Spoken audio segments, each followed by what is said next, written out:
Yeah, listen, and even watching the trailer, I get like I feel the emotion of it because this was January 6th and the time after all the committee stuff, for me it was very personal, very very difficult for my family and I. And so you see some of that in the film. That's important, I think, to see the human element of it, but most importantly, what this is a warning to America. And you'll see this in the film again.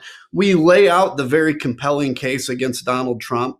You will see this is kind of the cool thing is this is the only footage from the floor of the January 6th hearing that is like cinematic, that is not just, what you saw on CBS or what you saw on C-SPAN. This is really in depth and involved.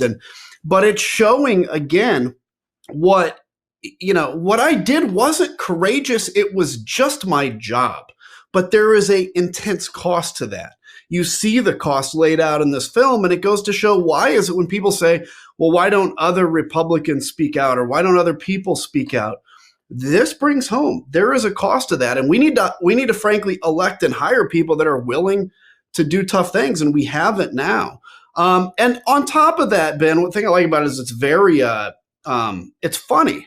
Like there's a humorous element to this, which who would ever think a political documentary would have that? Because Steve Pink, who did Hot Tub Time Machine, which is one of my favorite movies, we kind of get into talking about that and some of our differences. But what it shows is that, we are in a pro-democracy coalition here, and that even though we may have different views on a few things, I'm a moderate dude, but what matters now is the defense of our democracy, and that's really a threat. And watching this film over and over again, as I have, it just drives that home to me that this is a battle we've got to fight for the future.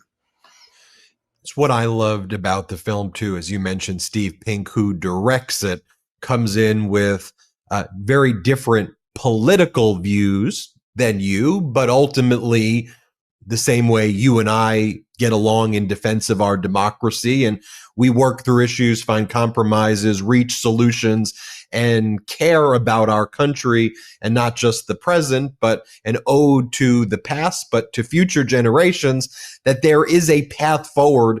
And it is a desire, I think, in this film to also, yes, it's humorous, it's talk about the past, but to give hope to the future that there is a way forward.